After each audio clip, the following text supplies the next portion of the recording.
Hoje é sexta-feira, 9 de novembro. As notícias de interesse do trabalhador, dos movimentos sociais e pela democracia estão aqui no seu jornal. Movimentos sociais se encontram com a Comissão Interamericana de Direitos Humanos para denunciar violações e mostrar preocupação com os futuros governos. Movimentos sociais organizados e parlamentares ampliam os trabalhos em defesa do Sistema Único de Assistência Social. O objetivo é conquistar 1% do orçamento da União para o setor. A Associação Brasileira de Engenharia Sanitária e Ambiental promove o lançamento de um guia e quer mais políticas públicas voltadas à saúde do catador de material reciclável. E hoje é sexta-feira. Nós separamos dicas de programas culturais para você curtir o fim de semana sem gastar nada.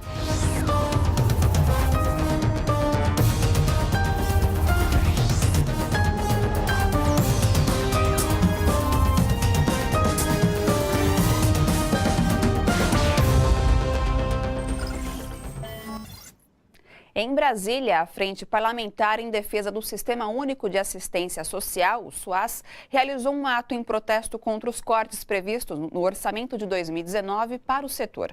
Até agora foram liberados 258 bilhões de reais, a metade dos investimentos em 2018. O corte previsto em orçamento para a assistência social no país no próximo ano será de 45 bilhões de reais, 15 bilhões no Bolsa Família e 30 no pagamento do benefício de prestação continuada, o BPC, voltado para pessoas idosas e pessoas com deficiência, como Solange, que é beneficiária há mais de 20 anos por causa de uma cegueira degenerativa.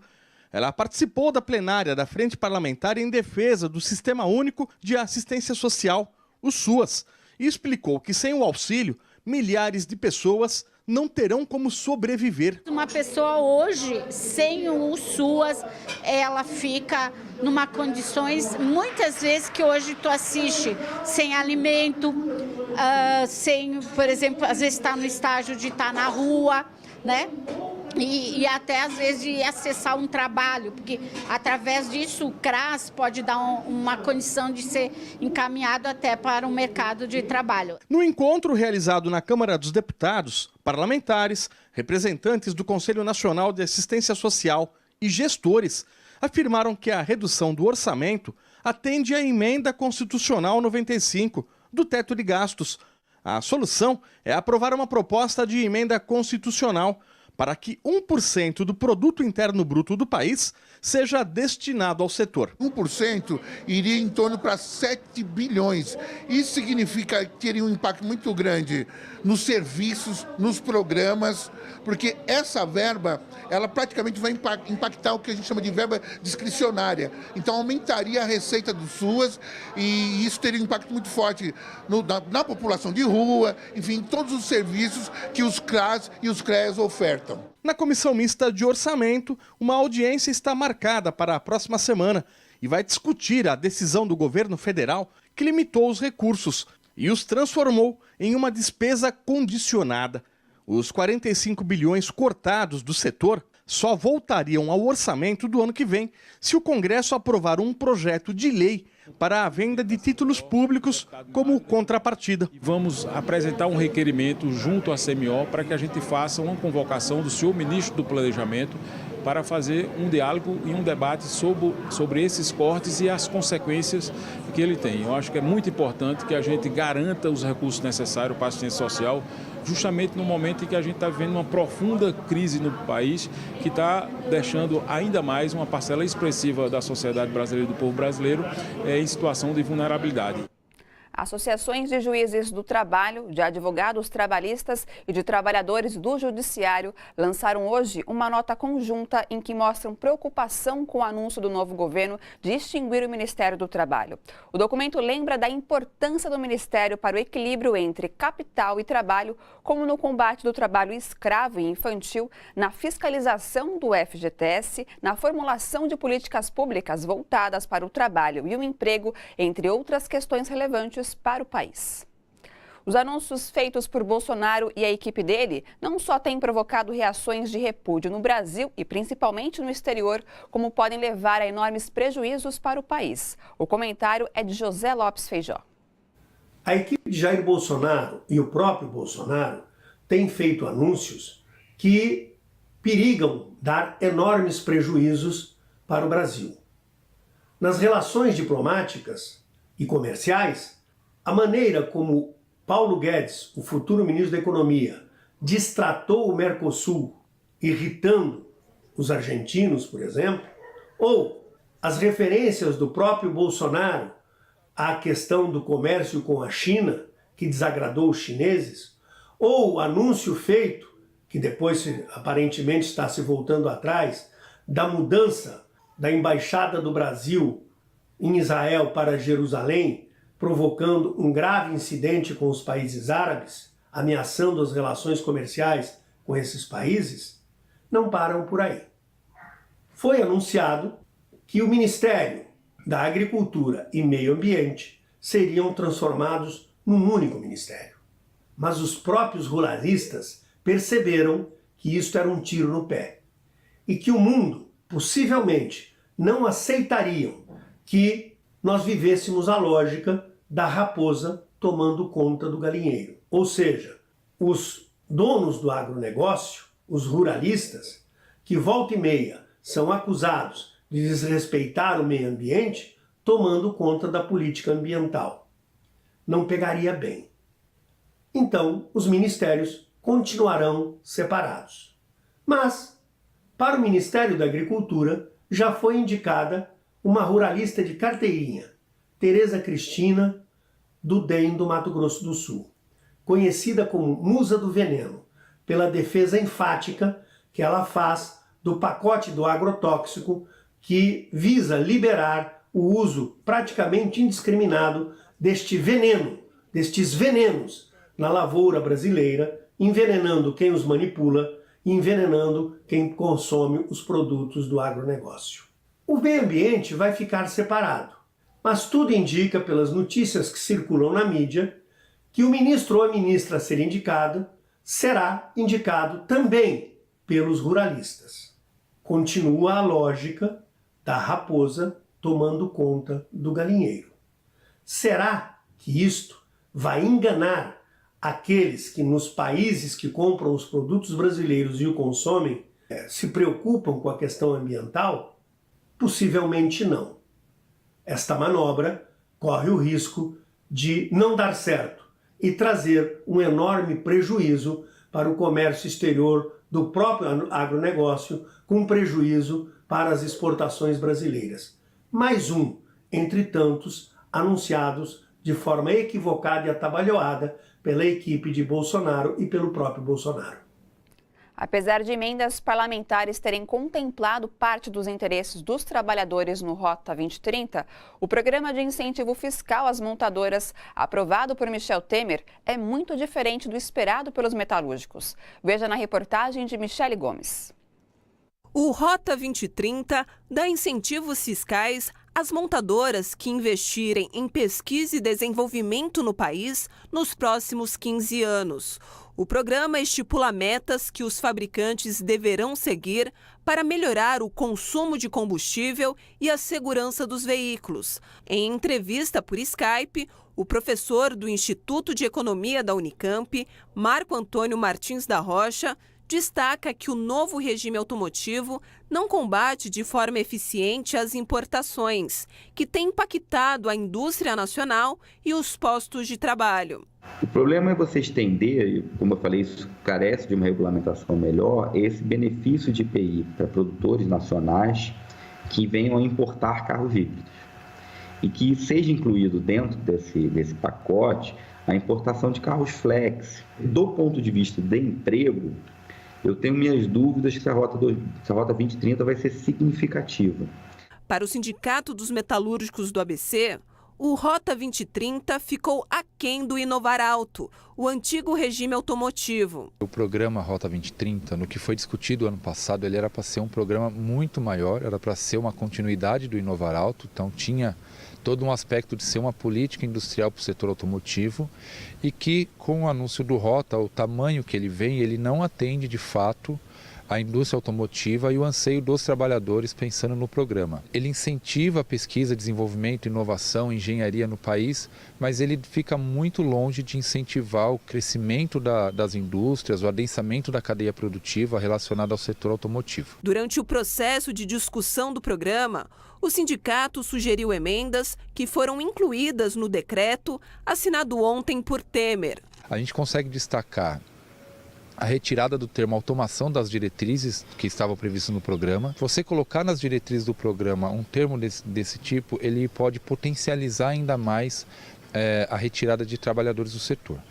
Em referente aos trabalhadores, a gente conseguiu, dentro dessa mesma emenda, colocar assegurar a manutenção ou expansão dos empregos no setor. A gente também conseguiu, dentro dessa emenda, a qualificação e formação profissional dos trabalhadores, porque é algo também que não estava sendo considerado num programa que fala de inovação, que fala de investimentos em pesquisa e desenvolvimento, você não ter um olhar para a qualificação ou requalificação dos trabalhadores. Então, colocar o trabalhador no centro da discussão do Rota foi muito importante.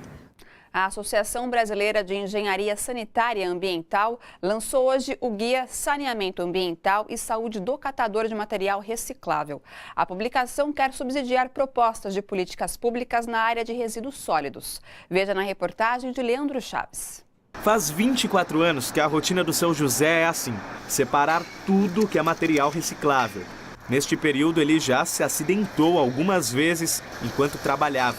Uma vez eu fui descer a ladeira, só que estava chovendo, aí a turma estava fazendo aquelas tubulação na rua, aí ficou um cascalhozinho, aí passei por cima e não consegui controlar o carrinho, aí na descida da ladeira Porto Geral, aí em certo meio o carrinho passou por cima de mim. Já este outro catador já sofreu cortes profundos enquanto separava o material. Cortei a mão, isso aqui é um dedo que eu me acidentei abrindo um saco e o vidro cortou, quebrou. E às vezes, aqui também, acidentei de pegando um saco, me cortei, entendeu? Então é por isso que a sociedade tem que ter uma visão. Separar direito do seu resíduo reciclável, separa, não joga vidro quebrado. De acordo com os últimos dados do Instituto de Pesquisa Econômica Aplicada, o IPEA, o Brasil tem hoje mais de 380 mil catadores de materiais recicláveis.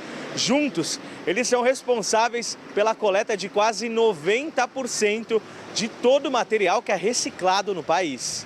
Preocupada com os riscos que esses trabalhadores correm, a Associação Brasileira de Engenharia Sanitária e Ambiental, a ABS, lançou hoje um guia que cobra mais políticas públicas para melhorar a condição de saúde do catador. A ideia do livro nasceu na Expo Catadores.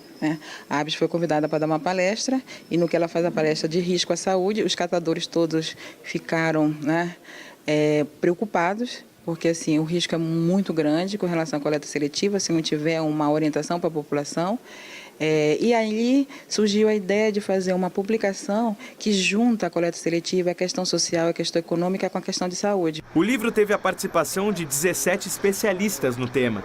Foram pesquisadas questões como segurança, saúde e meio ambiente das cooperativas de catadores de materiais recicláveis. Essa questão da saúde dos catadores está muito ligada, na verdade, ao apoio das prefeituras, ao apoio do Estado e do governo federal, de da manutenção das políticas públicas, Quais são essas políticas públicas? Na verdade, a Política Nacional de Resíduos Sólidos, a Política Nacional de Saneamento Ambiental, que garante, na verdade, uma prestação de serviço dos catadores no programa de coleta seletiva. Havendo essa prestação de serviço, com certeza, a garantia de manutenção da qualidade de saúde dos catadores ficarão bem melhor. Esta cooperativa, no bairro do Glicério, zona sul de São Paulo, é um exemplo do que pode ser feito. Além dos cuidados com equipamentos de segurança, uma unidade básica de saúde na Sé realiza campanhas de prevenção por aqui. Bota, luva, camisa de manga, não trabalhamos de regata, de calça. A gente fazemos palestra sobre segurança de trabalho, brigada de incêndio. O número de crianças beneficiadas pelo programa Leve Leite em São Paulo despencou nas gestões do ex-prefeito João Dória e do atual Bruno Covas, os dois do PSDB. De acordo com o jornal Agora, em 2016, último ano da gestão de Fernando Haddad do PT, 904 mil crianças recebiam benefício. Hoje, são apenas 225 mil crianças. Antes, o leite era distribuído a todos os alunos da rede municipal de ensino. Segundo o jornal, no início do ano passado, Dória restringiu o leve-leite somente para crianças de até 6 anos de idade. Depois do intervalo, representantes da Comissão Interamericana de Direitos Humanos sentem na pele a situação da violência no Brasil. Você vai ver já já.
O presidente eleito Jair Bolsonaro tem afirmado que uma das prioridades de seu governo é a reforma da Previdência. Bolsonaro já alegou em diversas ocasiões que gostaria de aprovar uma parte dela ainda neste ano. Na luta e defesa da Previdência e Seguridade Social, centrais sindicais promovem na segunda-feira uma plenária sindical realizada pelo Diese. E para falar mais sobre a plenária e os impactos desta reforma na vida dos brasileiros, eu converso com o professor da Escola Diese Ciências do Trabalho, que sempre vem todas as sextas-feiras, ou quase, né, Fausto? Tudo bom, Fausto Augusto Júnior? Então tá bom. Fausto, para a gente então começar aqui o nosso bate-papo, na segunda-feira vai ter essa plenária que vai falar um dos assuntos principais, reforma da Previdência, que pode ser que seja uma parte dela seja votada ainda neste ano. Conta pra gente quais são as questões que serão debatidas e como que vai ser essa plenária. Bem, essa plenária, na verdade, não é chamada pelo Diese, né? O Diese está na assessoria da plenária. A plenária é chamada pelas centrais sindicais e as centrais sindicais estão colocando de novo o carro na rua em relação à defesa da Previdência e da Seguridade Social, que foi um movimento muito importante, porque foi um movimento que conseguiu barrar a reforma da Previdência ao longo do governo Temer. Então, a ideia das centrais é voltar a conversar, voltar a dialogar com a sociedade sobre os riscos que tem de fazer a alteração, tanto agora quanto a que está sendo proposta, e da perda dos direitos que está colocadas nas duas propostas que estão sendo aventadas aí pela imprensa. Na verdade, seria mais que um aquecimento, então, para algo que poderá acontecer nos próximos dias, próximas semanas. Acho que é mais até do que o aquecimento, é colocar o carro na rua mesmo, porque existem mudanças que podem ser operadas entre agora e o apagar das luzes desse governo, né? E, ao mesmo tempo, começar já a colocar em debate com a sociedade o que o próximo governo está apontando como a sua reforma. Então, assim, é o momento do movimento sindical discutir com a classe trabalhadora, discutir com a sociedade em geral e alertar sobre os riscos que ela pode, dos direitos que ela pode perder. E tá aí a importância, né, Fausto, até para a sociedade, porque ainda muita gente talvez não tenha conseguido entender os impactos e os riscos que esta reforma pode trazer caso seja aprovada, né? Gostaria que você falasse também até um pouquinho sobre sem isso. dúvida. Existem um conjunto de mudanças sendo propostas, mudanças que podem ser feitas agora e mudanças que nós não sabemos direito o que o próximo governo vai propor, até porque o próximo governo não colocou na mesa claramente uma proposta. O que se tem são falas de ministros, de próximos ministros, falas do próprio presidente, mas não tem um projeto. Mesmo o projeto que mais estruturadamente foi apresentado, ele mesmo disse que não é um projeto dele, foi um projeto que pessoas estão indicando para ele. O próprio projeto do Temer, talvez, ele não pegue muito... Existe um conjunto de mudanças que claramente tem grande chance de estar nos dois modelos. A implantação da idade mínima é uma delas, aumento do tempo de contribuição, equiparação das aposentadorias entre homens e mulheres, a questão da integração entre o sistema de aposentadoria do setor público e do setor privado, o fim da aposentadoria especial para professores, para trabalhadores rurais. Enfim, tem alguns indicadores que a proposta do Temer devem continuar na proposta do Bolsonaro. O que nós, na verdade, não sabemos é qual a proposta e qual o alcance dela. Agora, o que tem que, e a plenária está sendo chamada muito por conta disso, é que um conjunto de medidas podem ser aprovadas de agora até dezembro. Até porque algumas medidas podem ser aprovadas, inclusive, sem o quórum constitucional, ou seja, sem fazer uma mudança na Constituição. Então, por exemplo, você pode mexer no fator previdenciário, você pode acabar com a legislação do 85-95, ou seja, que permite que o trabalhador do INSS, o trabalhador do setor privado, possa se aposentar com a integralidade do vencimento próximo a atingir mulher 85, homem 95. Então, essas mudanças podem acontecer imediatamente. Pode ter mudanças na LOAS, ou seja, no trabalhador mais pobre para adquirir a aposentadoria, isso pode ser alterado também. Pode-se aumentar a contribuição do próprio servidor. Então, existe um conjunto de alterações que não são tão difíceis de passar no Congresso Nacional, uma vez que ele não precisa da maioria absoluta constitucional, ele precisa da maioria simples. E aí só a própria negociação que está no Congresso, de repente, já lhe permita isso. Mudanças mais estruturadas, de maior alcance, sim, precisam de mudança constitucional, e isso certamente precisa de um debate maior entre a sociedade, inclusive para definir o que a sociedade quer. Perfeito. E Fausto, a gente falou aqui do caso dos impactos e os riscos para os brasileiros, e o mesmo projeto que poderá ser implementado aqui no Brasil já foi em outros países, inclusive no Chile, e algo que não deu muito certo. Seria como se fosse uma previsão de algo que poderia acontecer aqui no Brasil? Bem, essa foi uma das falas do futuro presidente, do futuro ministro da Economia, né? Ele tem falado muito em implementar o sistema de capitalização. O que é o sistema de capitalização? O sistema de capitalização é uma conta individualizada do trabalhador, que ao longo do período vai contabilizando, vai depositando nessa conta e depois, num período que ele puder se aposentar, ele passa a acessar os recursos dessa conta. Bem, isso foi implementado no Chile já na época da ditadura do Pinochet, e o que a gente assistiu foi que quando esses trabalhadores foram buscar a sua aposentadoria, o valor era muito baixo, muito inferior do que ele tinha de expectativa quando começou a depositar o dinheiro na sua conta, e muito insuficiente para as suas necessidades enquanto idoso que tinha saído do mercado de trabalho. Então, o modelo de capitalização, ele pode vir puro, mas ele pode vir também em pedaços, ou seja, você tem um pedaço público, um pedaço privado, e um pedaço de repartição, um pedaço de capitalização. Nós não sabemos qual que é a proposta, isso é muito difícil a gente avaliar se é melhor, se é pior do que foi acontecendo no Chile. O que nós já sabemos quanto mais baixo a remuneração, quanto mais baixo os salários, você precisa ter uma garantia mínima de renda para esses conjuntos de trabalhadores. E isso não se dá com o sistema de capitalização. Você precisa de sistema de repartição, você precisa de um aporte do próprio Estado para garantir esse mínimo necessário para a sobrevivência das pessoas. Perfeito. Fausto, obrigada mais uma vez pelas suas explicações nesta sexta-feira. Até a próxima semana. Até a próxima. E veja agora como fica o tempo neste sábado em São Paulo e outras cidades. Tempo parcialmente nublado com aberturas de sol ao longo deste sábado em São Paulo. Máxima de 26 graus e mínima de 16. Chove de forma isolada. Umidade relativa do ar em média de 70%. Índice ultravioleta extremo. Mesma situação em São Bernardo do Campo. Sol entre muitas nuvens durante todo o dia. A partir da tarde, ocorrem pancadas de chuva em algumas áreas. Máxima de 26 e mínima de 16 graus. Já em Mogi das Cruzes, variação de nuvens pela manhã, com períodos de sol. Previsão de chuvas isoladas à tarde. Máxima de 26 graus e mínima de 17.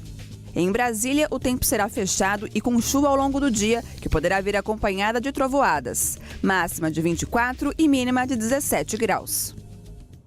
O MST, o Movimento dos Trabalhadores Sem Terra, quer que o Conselho Nacional de Justiça analise a decisão do juiz Walter Sbaile Júnior, que concedeu liminar para despejar mais de 400 famílias. Os agricultores vivem há 20 anos no município de Campo do Meio, no sul de Minas Gerais. O terreno ocupado pertencia a uma usina que faliu e gera trabalho e renda para 2.000 pessoas na região e produz até um café para exportação. O MST divulgou um vídeo em que explica o que ocorreu e pergunta o que estaria por trás da decisão do juiz. Você pode ver esse vídeo no nosso Facebook, no site da TVT ou no canal no YouTube. Representantes de movimentos sociais se reuniram hoje em São Paulo com integrantes da Comissão Interamericana de Direitos Humanos da Organização dos Estados Americanos para discutir a violência e a violação de direitos da população. Ontem, ao visitar a aldeia Munduruku, no Pará, integrantes da comissão foram intimados por fazendeiros.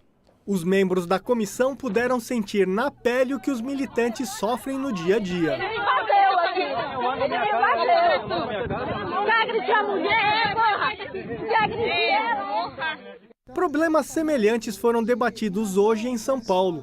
26 movimentos sociais se encontraram com a comissão para denunciar violações de direitos humanos e pedir garantias diante dos riscos para as liberdades no futuro governo de Jair Bolsonaro. Nós estamos vivendo um momento muito difícil, onde ativistas dos direitos humanos estão sob ameaça, ainda que não seja uma ameaça explícita, mas quando há um discurso de que não vão ser considerados os direitos humanos, os documentos de direitos humanos, as organizações que trabalham com direitos humanos, todas estão inseguras. A reunião aconteceu na Universidade Federal de São Paulo.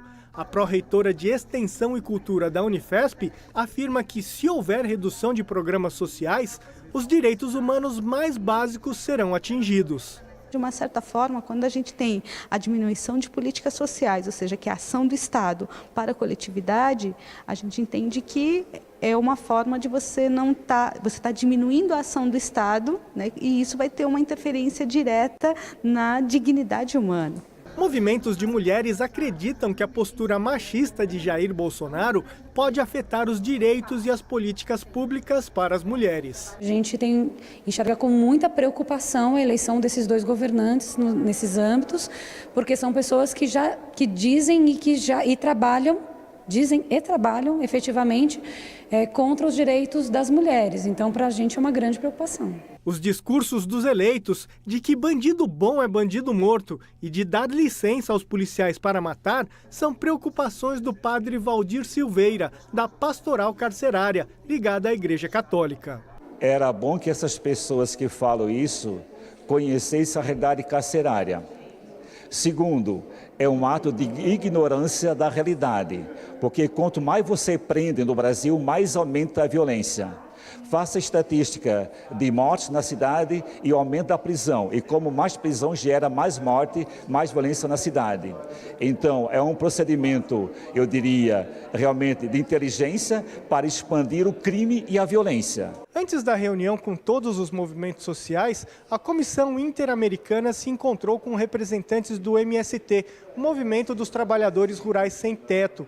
Os camponeses também estão preocupados com a criminalização das lutas populares. Essa preocupação existe, né? Nós sabemos que uma parte disso é um discurso, né, por enquanto, mas já é um discurso que libera ódio, né? Toda vez que um presidente, um governo de Estado, secretário de Estado faz ameaças públicas, ele também incita o ódio e a violência contra os trabalhadores e trabalhadoras, né? Os integrantes da Comissão Interamericana de Direitos Humanos da OEA informaram que na segunda-feira, no Rio de Janeiro, a entidade deve anunciar as recomendações para o governo brasileiro.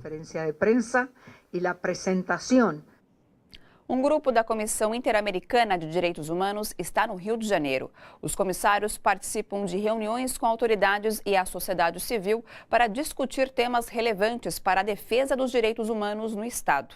Na noite desta quinta-feira, o tema da reunião foi Memória, Justiça e Reparação, que contou com a participação de vítimas da violência no Estado durante a ditadura e na atualidade.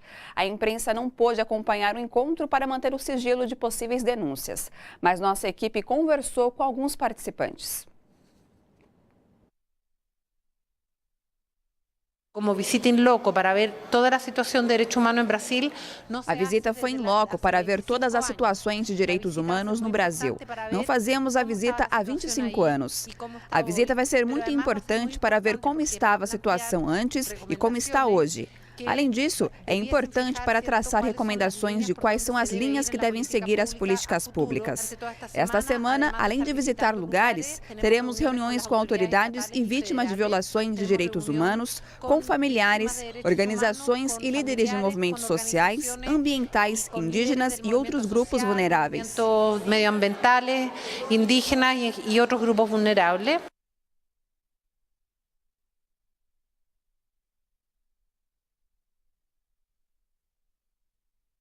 É decir, são temas que nós hemos estado seguindo já há muito tempo. Este é um tema que nós estamos acompanhando há muito tempo. E para nós, a situação do Rio de Janeiro requer atenção especial.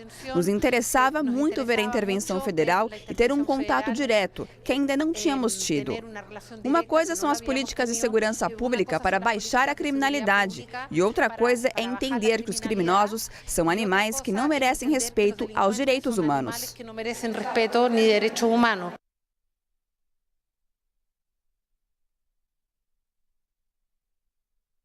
As palavras do senhor que foi eleito presidente do país, infelizmente, elas atacam frontalmente todos os direitos, o direito da palavra, o direito da liberdade de manifestação, o direito de expressão, o direito de escolha de parceiros sexuais, né? Ataca o movimento LGBT, ataca a memória desse país quando ele considera que não houve ditadura.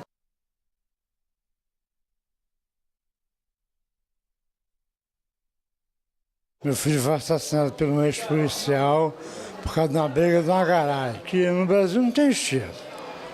No Brasil não tem justiça. O Estado é inoperante.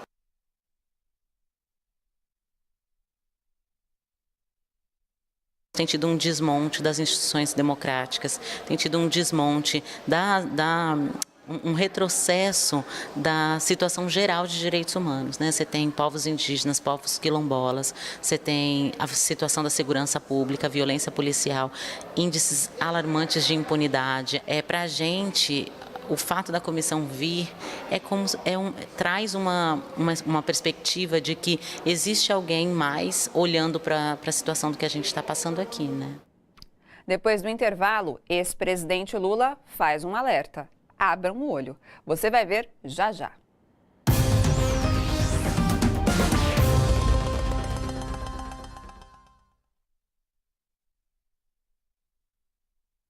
Pessoal, tudo bem com vocês? Eu espero que sim, espero que esteja tendo uma ótima noite de sexta-feira e vamos aos comentários. Eu começo lendo do Eduardo Selga. O BPC tem sido bombardeado continuamente, o que só aumenta a necessidade de resistência da sociedade à sanha de destruição do SUS pelo governo atual e o que virá.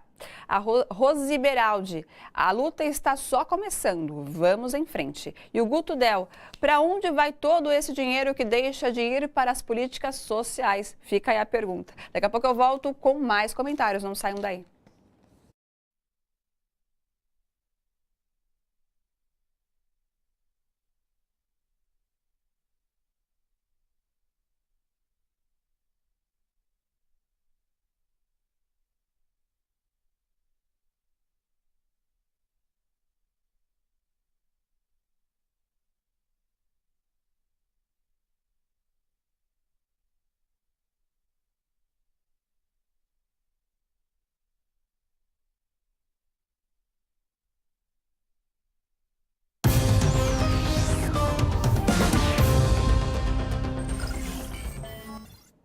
A Escócia vai se tornar o primeiro país a ensinar em todas as escolas públicas os direitos das pessoas LGBT. O plano curricular vai passar a integrar a história das igualdades e dos movimentos da população LGBT, além de propor maneiras de combater a homofobia e a transfobia. Para grupos ativistas que defendem as causas dos direitos LGBT, a medida é considerada um momento de grande importância histórica. E os ataques com grandes números de vítimas nos Estados Unidos têm sido cada vez mais frequentes. Segundo reportagem do jornal Washington Post, tem diminuído o intervalo entre tiroteios com mais de 10 mortes. Em menos de 2 semanas, um ataque deixou 11 mortos em uma sinagoga em Pittsburgh e um ex-fuzileiro naval matou 12 pessoas na terça-feira em um bar da Califórnia. Veja agora outras notícias desta sexta-feira. Sessão na Câmara dos Deputados do México é suspensa após deputada Carmen Medel saber da morte de sua filha. Valéria Cruz Medel, de 22 anos, foi assassinada com vários tiros no estado de Veracruz, um dos mais violentos do país. Há 2 anos, a deputada, que é médica, foi mantida refém por 1 semana como parte de uma onda de sequestros de profissionais na área da saúde. Estudantes protestam contra o trabalho infantil em frente a uma loja da Apple em Pequim, na China.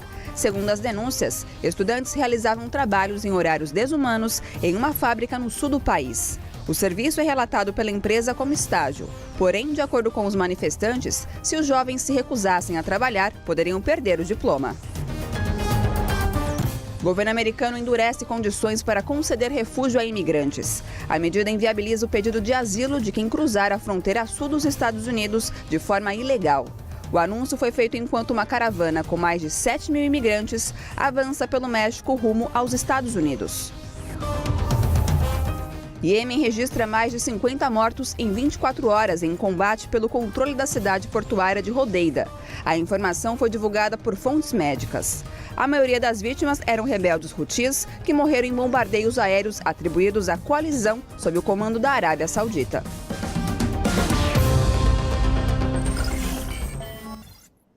Vários países estão fugindo do dólar para realizar transações bilaterais. É o caso da Índia e da Rússia, que fecharam um acordo bilionário para a compra de mísseis antiaéreos de fabricação russa em outra moeda.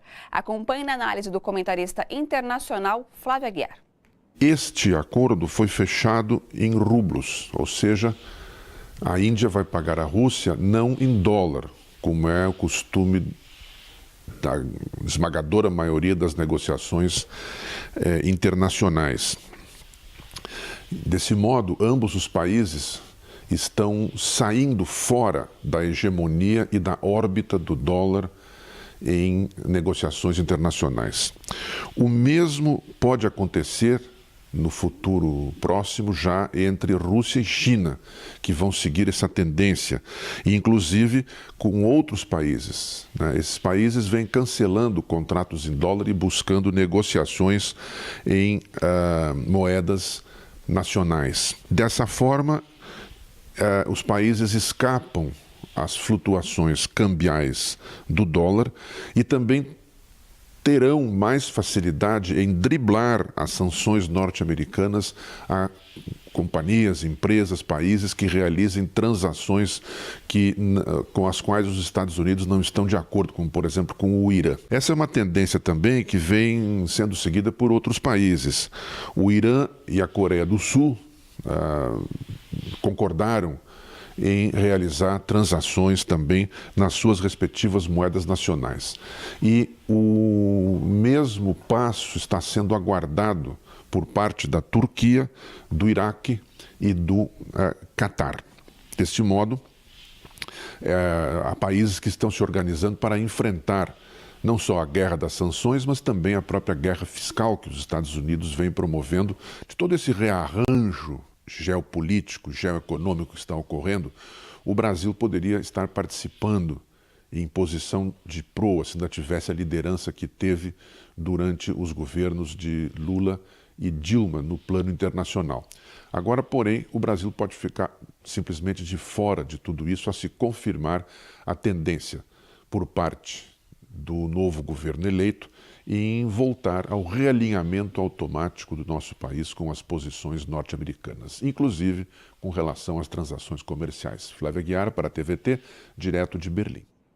O ex-presidente Lula fez um alerta em rede social. Ele escreveu, abre aspas, o dinheiro do pré-sal previsto para educação e saúde está tendo sua finalidade desviada dos interesses do povo brasileiro. Abram o olho, fecha aspas. É que ontem o Senado aprovou destinar metade das verbas da venda do petróleo do pré-sal, que deveria ir para o Fundo Social, para outros fundos desvinculados das áreas de educação e saúde. Para o final de semana, o Seu Jornal juntou várias atrações em São Paulo e no ABC Paulista. Entre as opções, há teatro e muita música. E o melhor, é tudo de graça. Dá só uma olhada. Lugar onde também nasceram os meus bisavós, os meus avós. No monólogo Os Rastros das Marias, a atriz quilombola Cida Baú conta a história da mulher que sai pelo mundo em busca de oportunidades. É neste sábado, às 8 da noite e no domingo, às 5h30 da tarde, no Sesc Belenzinho. Rastros preciosos. Vocês estão em todas e todos nós.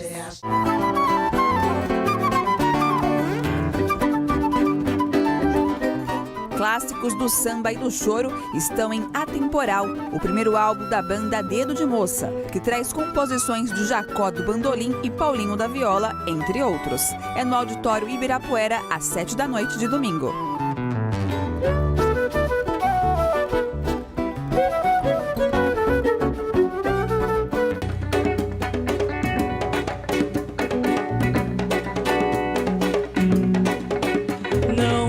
Voz Negra é o espetáculo em que a cantora e compositora Luana Baiô mostra suas canções sobre racismo, machismo e autoestima feminina.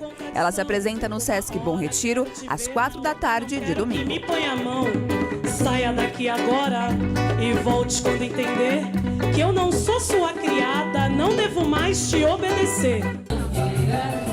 Comigo não há embaraço, nem que eu te faço meu amor. Dani Matos e Toque de Bambas apresentam o espetáculo Cronistas da Cidade, com músicas de Paulo Vanzolini e Adoniran Barbosa. É no Museu da Casa Brasileira, em São Paulo, no domingo, às 11 horas. Então não pula na cumbuca, não me espante o rato. Se o branco tem ciúme, que dirá o mulato. Puoi fare parte mia, Susana? Ela dá, né? A terceira mostra de cinema grego na Cinemateca Brasileira apresenta 11 filmes, alguns inéditos no circuito comercial. Neste fim de semana, haverá sessões a partir das 4 da tarde na Vila Clementino. Καλώς ήρθατε σε ξενοδοχείο μας. Αγοράσα αυτό το ξενοδοχείο, το ξαναφτιάξω από την αρχή. Reintegrações de posse, protestos, catástrofes ambientais e sociais. Confira o que foi destaque no Seu Jornal desta semana.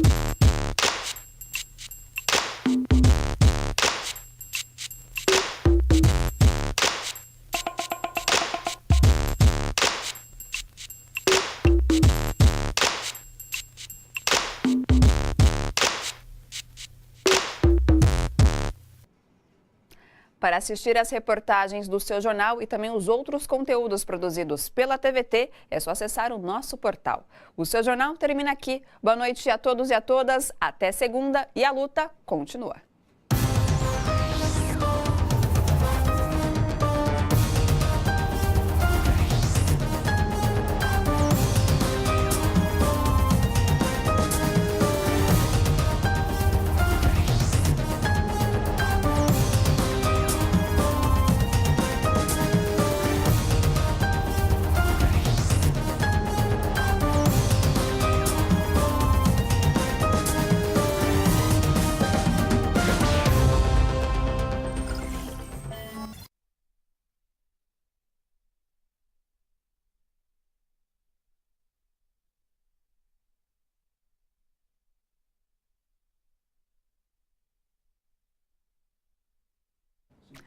E aí, pessoal, gostaram do jornal desta sexta-feira? Eu espero que sim. Aproveito para lembrar que vocês podem continuar participando, enviando comentários, sugestões das matérias que vocês assistiram, gostaram, interagindo aqui comigo pelo Facebook e também pelo YouTube. Agradeço a todos pela companhia, pelos comentários de hoje e não se esqueçam, pontualmente na segunda-feira às 7 da noite, tem mais notícias e informações aqui no seu jornal. Boa noite para todos, um excelente final de semana e até segunda-feira. Tchau!